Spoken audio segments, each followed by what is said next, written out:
ఒకప్పుడు ప్రవహించే నదికి సమీపంలో ఉన్న ఒక దట్టమైన అడవిలో తేనె వంటి తీయని పండ్లు ఉన్న ఒక యాపిల్ చెట్టు ఉండేది. దాని కొమ్మలలో మిట్టు అనే స్నేహపూర్వక కోతి నివసించేది.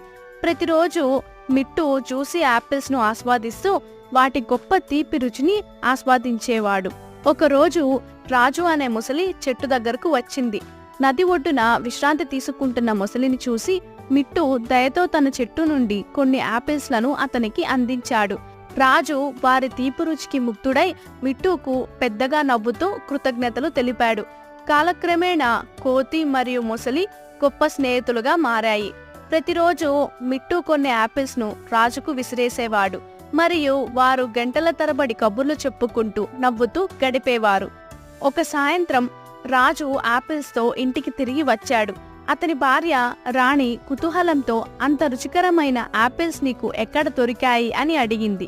అప్పుడు రాజు తన స్నేహితుడైన మిట్టు యాపిల్స్ చెట్టుపై నివసించే కోతి గురించి చెప్పాడు. రాణి యాపిల్స్ రుచి చూస్తుంటే ఆమె కళ్ళు దురాశతో మెరిశాయి. ఈ యాపిల్స్ చాలా తీయగా ఉంటే వాటిని తినే కోతి హృదయం మరింత తీయగా ఉండాలి కదా అని ఆమె అనుకుంది. తన అత్యాశతో ప్రేరేపించబడిన రాణి రాజును వేడుకుంది. నాకు కోతి హృదయాన్ని తినాలని ఉంది, అతనిని నా దగ్గరకు తీసుకురండి అని అడిగింది. రాజు నివ్వెరపోయాడు. ఏం చేస్తున్నావు రాణి? మిట్టు నా స్నేహితుడు, నేను అతనిని ఇలా ద్రోహం చేయలేను అని చెప్పాడు. కానీ రాణి మొండిగా ఉంది మరియు కోతి హృదయాన్ని తీసుకురావడానికి ఆమె భర్త అంగీకరించే వరకు ఏమి తినడానికి నిరాకరించింది. అయిష్టంగానే రాజు తన భార్య ఆరోగ్యానికి భయపడి ఆమె డిమాండ్లకు లొంగిపోయాడు. మరుసటి రోజు రాజు దుఃఖంతో మిట్టు దగ్గరకు వెళ్ళాడు. తన సర్వాన్ని నిలకడగా ఉంచడానికి ప్రయత్నిస్తూ అతను ఇలా అన్నాడు. మిట్టు, నా భార్య నీ గురించి చాలా విన్నది మరియు ఆమె నిజంగా నిన్ను కలవాలనుకుంటోంది.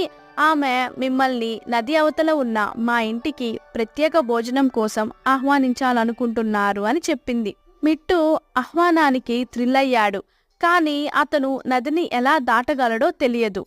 అప్పుడు రాజు, త్వరగా నా వీపుపైకి ఎక్కు, నేను నిన్ను నది దాటి తీసుకువెళ్తాను అని చెప్పాడు. తన స్నేహితుడిని నమ్మి మిట్టు రాజు వీపుపైకి ఎక్కాడు మరియు వారు నదిని దాటడం ప్రారంభించారు. వారు నది మధ్యలోకి చేరుకున్నప్పుడు రాజు ఇంకా ఆగలేకపోయింది. అతని కంఠం వణుకుతుంది. అతను మిట్టుతో నిజం చెప్పాడు. నన్ను క్షమించు మిట్టు, నా భార్య నీ హృదయాన్ని తినాలని కోరుకుంటుంది. నిన్ను ఆమె దగ్గరకు తీసుకెళ్లడం తప్ప నాకు వేరే మార్గం లేదు అని చెప్పాడు. మిట్టు దిగ్భ్రాంతికి లోనయ్యాడు. కానీ అతను త్వరగా ఒక ప్రణాళిక గురించి ఆలోచించాడు. అతను ప్రశాంతంగా, అయ్యో రాజు, నువ్వు ఇంతకు ముందే చెప్పావా? నేను నా హృదయాన్ని యాపిల్ చెట్టుపై వదిలిపెట్టాను, ఎందుకంటే నేను దానిని నాతో తీసుకెళ్లను. మీరు నన్ను తిరిగి చెట్టు వద్దకు తీసుకెళ్లితే నేను దానిని మీకోసం తీసుకుంటాను అని చెప్పాడు. రాజు అది ఉపాయం అని గ్రహించకుండా ఒడ్డుకు తిరిగింది.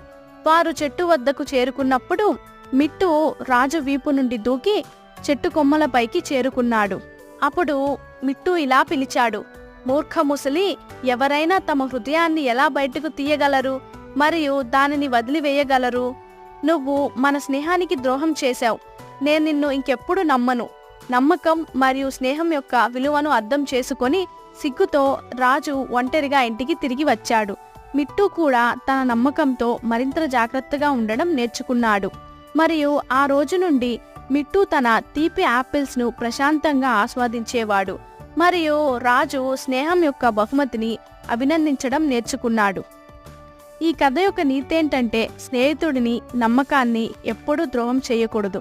ఎందుకంటే నిజమైన స్నేహం ఏదైనా కోరిక లేదా దురాశ కంటే విలువైనది.